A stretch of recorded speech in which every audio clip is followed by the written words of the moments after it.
Political analyst Larry Gerston here. This is obviously a monumental story, Larry, and the impact is global. Let's just start with the basics here. What is the protocol with something like this?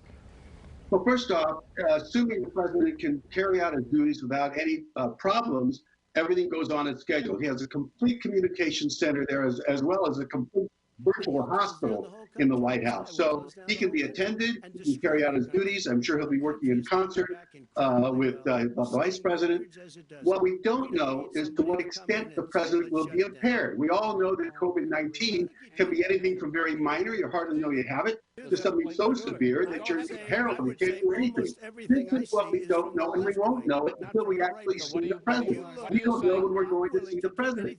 We also know that there have been many times already during this administration when we haven't exactly been told everything forthrightly. And by the way, all we have to do is go back to the Reagan attempted assassination, where his folks said he's fine, hardly anything wrong, and he lay almost near death.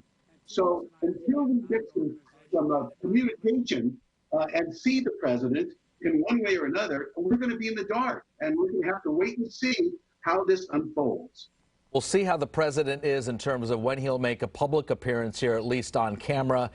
Mike Pence, obviously the vice president, very instrumental with all of this.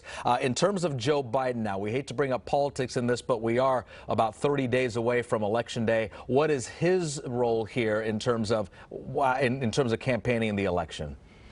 Well, I would assume that Joe Biden will campaign carefully and continue to do so. Remember, the interesting thing was the president mocked Joe Biden for how many times because of the careful way Biden campaigned, meeting very few people, socially distanced, with the mask, and now look what happens. Unfortunately, the president is in a perilous problem, perhaps because he hasn't been wearing a mask. Biden, for his concern, will probably go on campaigning cautiously, as he has thus far. The real issue is what will happen with the president. How soon can the president come back? What kinds of activities will be postponed? Florida tomorrow is out, that's for sure. The president has a very vigorous schedule ahead the next couple of weeks. Several campaign trips all over the country, day by day.